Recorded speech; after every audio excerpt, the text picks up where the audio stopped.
नमस्कार, आप देख रहे हैं सबसे बड़ा मुद्दा। मैं हूं आपके साथ राहुल राजपूत। देश में इन दिनों जनसंख्या पर बहस छिड़ी हुई है। आबादी के असंतुलन का हवाला देकर बयानबाजी की जा रही है। सभी बढ़ती आबादी को रोकने, लगाम लगाने को लेकर अपना अपना तर्क दे रहे हैं। कोई जनसंख्या नियंत्रण के लिए कानून लागू करने, एक समान नीति बनाने की मांग कर रहा है, तो कई बढ़ती आबादी को अल्लाह का हुक्म बताकर अल्लाह के निजाम में दखलंदाजी से मना कर रहा है। ऐसे में सवाल यह है कि आखिर जनसंख्या नियंत्रण पर जंग क्यों, जनसंख्या नीति का विरोध क्यों?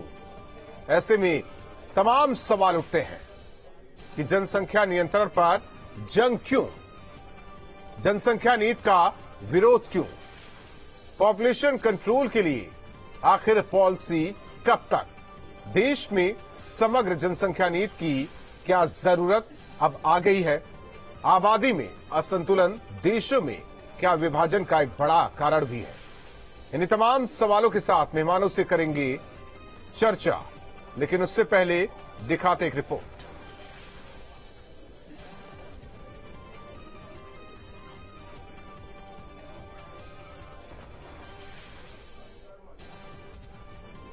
देखिए, मैं सपा विधायक की इन बातों का समर्थन नहीं करता हूं।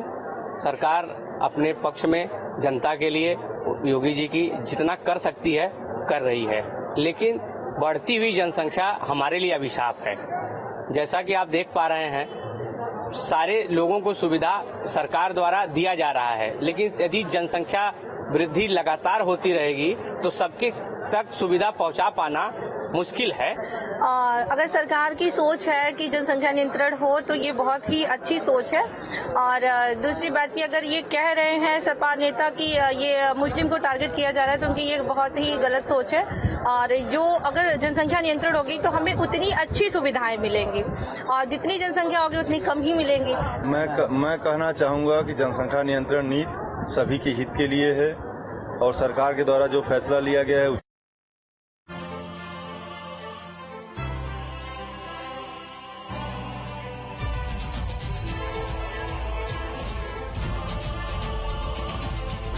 जनसंख्या नियंत्रण पर रन, एसपी विधायक का बेतुका तर्क, बढ़ती आबादी पर सियासी जंग। देश भर में जनसंख्या नियंत्रण को लेकर सियासत जोरों पर।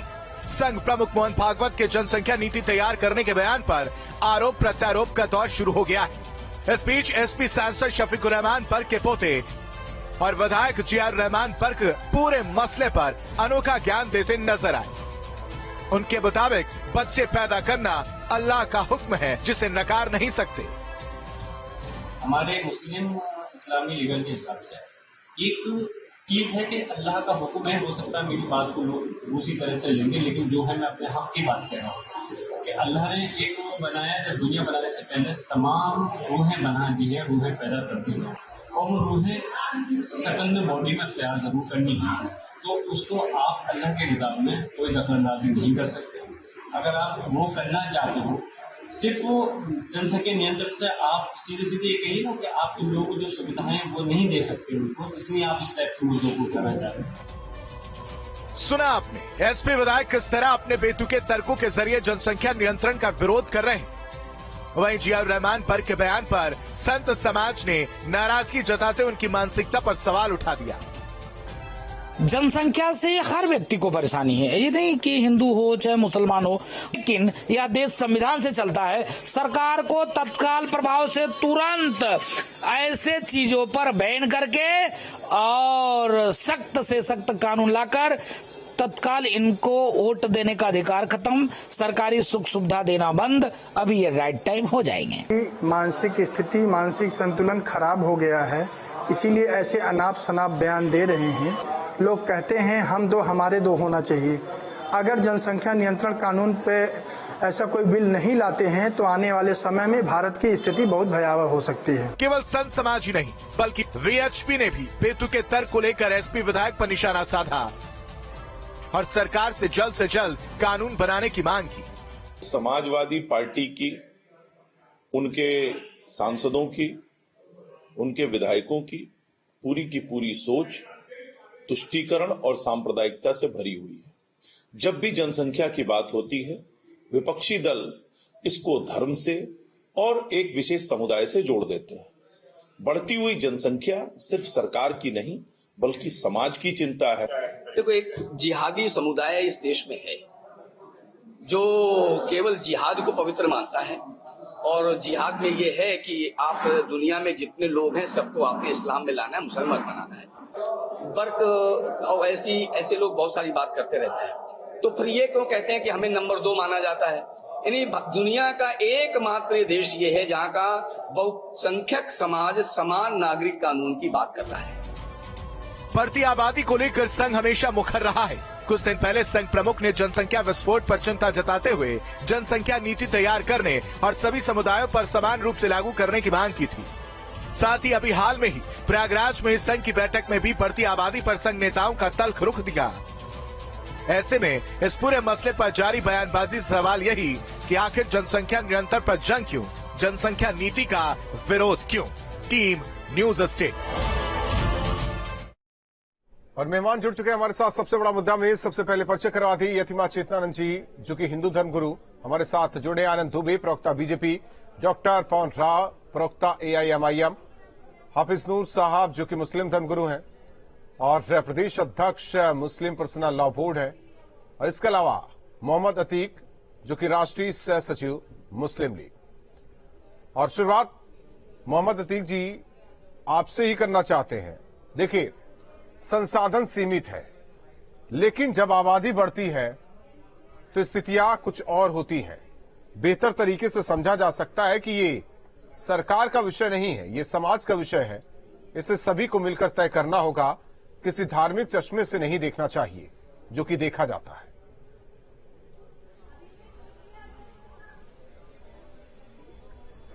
देखिए, सबसे पहले बात तो मैं ये कहूंगा कि अभी सरकार की ऐसी कोई योजना भी नहीं है, लेकिन संघ अपने आप को एक अथॉरिटी के तौर पर हिंदुस्तान में हमेशा से प्रोजेक्ट करने की कोशिश में लगा रहता है।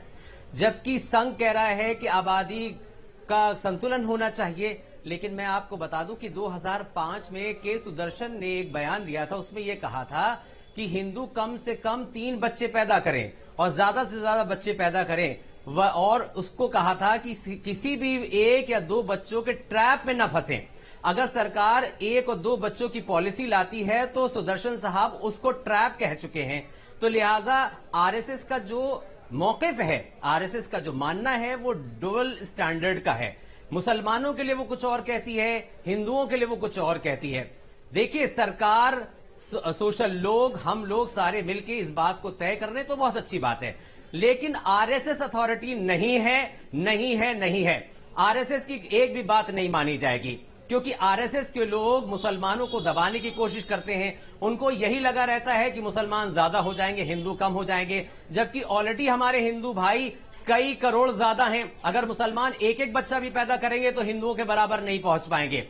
अगर आरएसएस की बात हिंदुओं ने मानी और 3-3 बच्चे पैदा करे तो मुसलमानों से बहुत ज्यादा संख्या हो जाएगी। लेकिन हमको उसका कोई डर नहीं है कि हिंदुस्तान में हिंदू और मुसलमानों को तो मिलकर रहना है, आज नहीं, कल नहीं, हमेशा रहना है। आरएसएस जैसे लोग तोड़ने की बात करते हैं। आरएसएस अथॉरिटी नहीं है। मैं पहले भी कह चुका हूं कि आरएसएस ना प्रधानमंत्री है, आरएसएस ना राष्ट्रपति है, आरएसएस ना चीफ जस्टिस है, आरएसएस कुछ नहीं है। बर्क साहब क्या है जो ये बयान दे रहे हैं, समाज तय करेगा। तो बर्क साहब क्या है जो बयान दे रहे हैं और ये कह रहे हैं कि ये तो अल्लाह की देन है?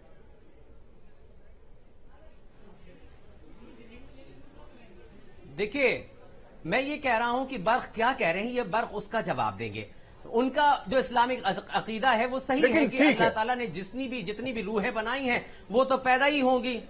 हाँ, लेकिन मोहम्मद अतीक जी, ये ठीक है, आपका आरएसएस पर निशाना चलिए, ये भी मान लेते हैं। आरएसएस का क्या कहना है उसका तर्क तो आप दे देते हैं, लेकिन बर्क का क्या कहना है उसका तर्क आप नहीं दे रहे हैं। नहीं, बर्क का तर्क तो बर्क देंगे ना। ठीक है, बर्क जो है वो एक समाजवादी पार्टी के जो है विधायक हैं। मुझे लगता है कि राजनीति में राजनीतिक बात करनी चाहिए, उसको जो है हाफिज नूर साहब गलत मलत नहीं करना चाहिए। देखिए, बार बार मैं ये कहता हूं, इसे धार्मिक चश्मे से ना देखिए, किसी संगठन के चश्मे से ना देखिए, ये सामाजिक विषय है, लेकिन इसमें भी हिंदू मुस्लिम वाला चश्मा जरूर पहन लिया जाता है। ये भाई होता ही इसलिए है। पीछे से आवाज आ रही है जो बैक की, मैं डिस्टर्ब हो रहा हूं। कुछ लोगों ने, राजनीतिक लोगों ने, खासतौर से भाजपा और आरएसएस के लोगों ने, मैं भी यही बात कहूंगा, आप ये ना कहें कि हम आरएसएस पे निशाना साध रहे हैं। बात कहनी है तो फिर कहनी है। हिंदू समाज के दिलों में ये बात डाल दी है कि अगर जनसंख्या बढ़ी, मुसलमान बढ़ा, तो देश इस्लामी राष्ट्र हो जाएगा। ये कह करके हिंदू समाज को गुमराह किया गया एक तबके ने। तो मैं पूरी जिम्मेदारी के साथ कहता हूं कि हिंदुस्तान का मुसलमान ना इस्लामिक राष्ट्र बनने देगा इस देश को, और ना हिंदू राष्ट्र बनने देगा इस देश को। इसके लिए कोई भी कुर्बानी देनी पड़े, और देने को तैयार है। रही बात इस बात की कि जनसंख्या होनी चाहिए, बढ़नी चाहिए, मैं ये कहूंगा, हम क्या खाएंगे, क्या पहनेंगे, हम कैसे रहेंगे, या कितने बच्चे पैदा करेंगे, ये हमें आजादी होनी चाहिए। ये हमारे इच्छा अनुसार होना चाहिए। आबादी कितनी भी हो जाए, अगर देश में स्वामी विवेकानंद जैसे लोग और डॉक्टर एपीजे अब्दुल कलाम जैसे लोग 2 अरब भी हो जाए, तो ना संसाधनों की कमी पड़ेगी, ना किस तरीके से कौन सा कुतर कर रहे हैं समझ में नहीं आ रहा है आपका। मेरी बात नूर अहमद साहब, वो स्थितियां अलग थी, अब की स्थितियां अलग है। कौन से 47 के बाद की स्थितियां आपने देखी है? आपने रिपोर्ट्स पढ़े हैं, आपने सर्वे पढ़ा है। आने वाले दिन में हम चाइना को पीछे छोड़ने वाले हैं, और चाइना हमारे हिंदुस्तान के अगर तुलना करेंगे, क्षेत्र बहुत ज्यादा है। पन बच्चा पॉलिसी से चाइना बाज आ गया, वापस आ गया। आप उसको सही से ध्यान आप दे दीजिए, चाइना को पढ़ लीजिए आप। जिन मगरबी देशों ने ये चीज हमारे देश को सौंपी है, तो उन मगरबी देशों के हालात देख लीजिए आप, जहां जनसंख्या पर नियंत्रण किया गया है। तो इस मामले में चाइना को पीछे छोड़ना चाहते हैं ना?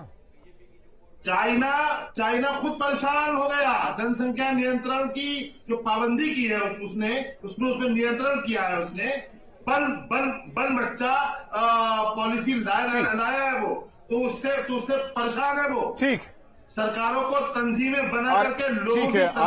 आरएसएस के विश्लेषक हो जाते हैं, जनसंख्या पर विश्लेषक हो जाते हैं, चाइना पर भी विश्लेषक हो गए आप। आनंद दुबे, क्या कुछ कहा जाए? है तो सामाजिक मुद्दा, लेकिन राजनीतिक मुद्दा हिंदू मुस्लिम मुद्दा बन जाता है ये। नहीं, देखिए राहुल, अभी इन्होंने कहा, मैं एक चीज तो इनको बता देना चाहता हूं, थोड़ा सा छोटा सा डेटा दे रहा हूं, मुझे थोड़ा समय दीजिएगा। 1951 में देश में हिंदुओं की आबादी 30 करोड़ थी, आज वो 100 करोड़ है। 1951 में मुसलमानों की आबादी पूरे देश में 3.5 करोड़ थी, आज वो बढ़ के 21 करोड़ है। राहुल, आपको बता दूं कि हिंदुओं की आबादी 51 में 84% थी, जो आज घट के 79% है। मुसलमानों की आबादी 9.5% थी, जो बढ़ के 15% है।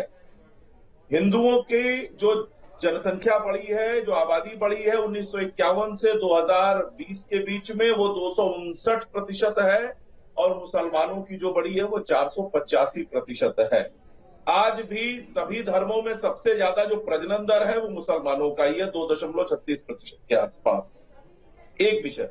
दूसरा, अभी हमारे दोनों भाइयों ने ये जरूर कहा कि हिंदू मुस्लिम मिलकर रहेंगे, और कितने भी मुसलमान बन जाए तो हम इसको इस्लामिक राष्ट्र नहीं बनने देंगे। मैं बिल्कुल इनकी भावना का स्वागत करता हूं, लेकिन मुझे ये जरा बताएंगे कि कश्मीर से जब कश्मीरी पंडितों को भगा दिया गया, रातों रात उनको घर खाली करना पड़ा, उनकी मां बहन बेटियों के साथ बलात्कार किया गया, तब ये सांप्रदायिकता और धर्मनिरपेक्षता की दुहाई देने वाले ये लोग कहां थे?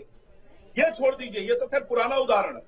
अभी झारखंड के गोड्डा में, जामताड़ा में और पलामू में सैकड़ों की संख्या में जहां मुस्लिम आबादी ज्यादा थी, वहां स्कूलों का रंग बदल दिया गया, प्रार्थना की पद्धति बदल दी गई, स्कूलों को मदरसों में तब्दील कर दिया गया, और यहां तक कि छुट्टी भी बदल दी गई। रविवार की जगह शुक्रवार होने लगी। आप बताइए कि ये उदाहरण है, जहां आपकी संख्या ज्यादा हो रही है आप वहां अपने हिसाब से शरिया लागू करने की कोशिश कर रहे हैं, आप अपने हिसाब से इस्लामिक कल्चर लागू करने की कोशिश कर रहे हैं। इसके अलावा छोड़िए, पाकिस्तान, हमारे हिंदुस्तान में जब इस देश आजाद हुआ तब आपकी आबादी 3.5 करोड़ थी और आज वो बढ़ के 21 करोड़ हो गई है। पाकिस्तान में जरा देख लीजिए, तब हिंदू कितने थे, आज कितने हैं। बांग्लादेश में देख लीजिए, तब हिंदू कितने थे, आज कितने हैं। अफगानिस्तान की स्थिति देख लीजिए। मैं कह रहा हूं कि जहां भी, ये एक चीज समझ लीजिए कि धर्मनिरपेक्षता की गारंटी हिंदू है। जहां हिंदू ज्यादा है वहां धर्मनिरपेक्षता है। जहां डेमोग्राफी चेंज हो रही है वहां निश्चित रूप से समस्या है। और अगर संघ ने इस बात की चिंता को जाहिर किया है तो इसमें कुछ गलत नहीं है। और मैं एक चीज बहुत स्पष्टता के साथ कहना चाहता हूं कि यह बिल्कुल सामाजिक मुद्दा है। मैं चाहता हूं, ये देखिए, जब 3 तलाक की बात आती है, मोदी सरकार बिल लेकर आती है, प्रधानमंत्री जी कहते हैं हम अपनी मुस्लिम बहनों को इससे आजादी दिलाएंगे, तब ये उसके विरोध में खड़े हो जाते हैं। इसके अलावा जो भी अच्छा काम होता है, जो भी चीजें होती है, वो इसके विरोध में हो जाते हैं। इसीलिए किसी ने कहा है कि बहुत हमने सुनी है आपकी तकरीर मौलाना, मगर बदली नहीं अब तक मेरी तकदीर मौलाना। यतिमा चेतनानंद जी, देखिए राहुल जी, बहुत स्पष्ट है कि देश में जनसंख्या नियंत्रण कानून आना चाहिए। उसकी आवश्यकता है। जहां भी डेमोग्राफिक चेंज होगा वहां डेमोक्रेसी कभी भी सनातनियों के हाथ में नहीं रहेगी। और अभी मेरे भाई आनंद जी बहुत अच्छा उदाहरण दे रहे थे। झारखंड हम लोगों ने देखा, मदरसों में मदरसों को छोड़ दीजिए, जो वैसे जो आम शैक्षणिक संस्थान भी थे वहां शुक्रवार की छुट्टी कर दी गई जबरन। तो ये बदलाव तो निश्चित है। जब और एक भी इस्लामिक कंट्री, एक भी ऐसा कंट्री बता दीजिए जहां इस्लामिक मुसलमानों की जनसंख्या में वृद्धि हुई हो और वो फिर कोई और धर्म को मानने वाला रह गया हो। हर कंट्री जहां पर भी मुसलमानों की जनसंख्या में वृद्धि हुई वहां निश्चित रूप से वो इस्लामिक कंट्री घोषित हुआ और वहां शरिया का कानून लागू हुआ। तो ये तर्क जो दे रहे हैं ये सुनने में बहुत अच्छे लगते हैं। लगातार यहाँ उपद्रव किया जा रहा है, यहाँ लगातार अशांति का माहौल बनाया जा रहा है। बर्क साहब के अभी तो विधायक जो हैं बर्क, उनका जो बयान है वो ही आप देख लीजिए किस तरीके का वो बयान दे रहे हैं। देश में संसाधनों की कमी होगी तो कोई भी सरकार हो, सत्ता कोई किसी की भी हो, किस तरीके से वो संसाधनों को उपलब्ध करा पाएगी, क्योंकि संसाधन सीमित है। और उसको देखते हुए एक अच्छे नागरिक के रूप में हमें ये चाहिए कि हम इस तरीके के अगर कोई बिल लाया जाता है, अगर कोई कानून बनाया जाता है तो उसका हम लोगों को स्वागत करना चाहिए। लेकिन उसके विपरीत लगातार इनके जो मौलाना हैं, इनके जो जनप्रतिनिधि हैं, इसके विरुद्ध आवाज बुलंद करते हैं और अपने लोगों को भड़काने का प्रयास करते हैं। ये निरंतर देखने में आ रहा है। जिहादी प्रक्रिया लगातार इस देश में जारी है। लगातार जहां मुसलमानों की जनसंख्या बढ़ रही है वहां सनातनी अपने नियम कायदों को फॉलो नहीं कर पाते। रामनवमी की यात्रा नहीं ये लोग निकलने देते और न्यूज चैनल्स पे बैठकर बड़ी बड़ी बातें करते हैं। बड़ा आश्चर्य होता है इनके वक्तव्यों को सुनकर कि आखिर किस तरीके से ये नहीं, आप मेरे से नहीं कर सकते ना, क्योंकि कश्मीर नहीं कर सकते, क्योंकि पत्थरबाजी हम लोग नहीं करते। सुनिए, पत्थरबाजी हम लोग नहीं करते, पत्थरबाजी हम लोग नहीं करते हैं। आप लोग नमाज पढ़ के निकलते हैं और आपके हाथ में पत्थर होते हैं। आप सर तन से जुदा का नारा बुलंद करते हैं और किसी कन्हैया लाल की हत्या कर दी जाती है। आप सर तन से जुदा का नारा बुलंद करते हैं और कोल्हापुर में उमेश कोहली की हत्या कर दी जाती है। आप सत्य को स्वीकार करना नहीं चाहते। अगर आप चाहते हैं कि देश अमन के रास्ते में बढ़े, आप चाहते हैं कि देश अमन के रास्ते पे चले, अगर आप चाहते हैं कि देश में विकास हो, झूठ आप लोग बोलते हैं। आपके चेहरे दोहरे हैं, आप लोगों के चेहरे दोहरे हैं। आप दोहरी नीति के साथ न्यूज चैनल्स पर बैठते हैं। आप पर जब बार होना शुरू होता है तो दूध का दूध, पानी का पानी हो जाता है। आपकी नीयत में खोट है। आप सर तन से जुदा का नारा बुलंद कर हत्या कर देते हैं। यह शरिया का कानून अभी लागू नहीं है कि कन्हैया लाल की हत्या करवा दी गई। यह शरिया का कानून लागू नहीं है कि उमेश कोहली को मरवा दिया गया। लगातार जिहादी पकड़े जा रहे हैं, जिहादी बलात्कार कर रहे हैं बहन बेटियों के साथ। नूर अहमद जी, नूर अहमद जी, आप देश के नूर अहमद जी, खड़े हुए लोग हैं। नूर अहमद जी, नियत में नूर अहमद जी, नियत को नूर अहमद जी, हाफिज नूर अहमद जी, नहीं, हाफिज नूर अहमद जी, हाफिज नूर अहमद जी, आवाज आ रही है, सुन रहे हैं आप? हाफिज नूर अहमद जी, हाफिज नूर अहमद जी, देश का बंटवारा क्यों हुआ? देश का बंटवारा क्यों हुआ? देश का बंटवारा क्यों हुआ? मैं पूछ रहा हूं आपसे, हाफिज नूर अहमद जी, देश का बंटवारा क्यों हुआ? साध्वी जी, हाफिज नूर अहमद जी, देश का बंटवारा क्यों हुआ? देश का बंटवारा हुआ, जो जिन मुसलमानों को जाना था वो चले गए। तो क्यों ना मान ले वो मुसलमान आज भी बैठे हैं वही सोच के साथ? क्यों ना माने? आपने कहा कि हमने आजादी की लड़ाई में बराबर का हिस्सा लिया है। चलिए वक्त कम है, आप चारों मेहमानों का बहुत बहुत धन्यवाद। देश का बंटवारा धर्म के आधार पर स्वीकार किया और सनातनियों के साथ गद्दारी की गई। झूठ नहीं चलेगा, झूठ धर्म के आधार पर बंटवारा हुआ देश का, धर्म के आधार पर क्यों मांगा आप लोगों ने? चलिए आप चारों मेहमानों का बहुत बहुत धन्यवाद हमारे साथ जुड़ने के लिए। हालांकि बढ़ती आबादी वाकई सामाजिक और सरकार का भी विषय है, संसाधन सीमित है, लेकिन इसमें भी हिंदू मुस्लिम का रंग दे दिया जाता है। कुछ लोग निकलकर सामने आ जाते हैं और वो कहते हैं ये तो अल्लाह की देन है, ऐसा कुछ भी नहीं हो सकता है। लेकिन सवाल इस बात को लेकर है कि जो सीमित संसाधन है, अगर ऐसे ही आबादी बढ़ती रही तो हम चाइना को पीछे छोड़ देंगे और फिर क्या स्थिति है ये सब समझ सकते हैं। सबसे बड़ा मुद्दा में बस इतना है।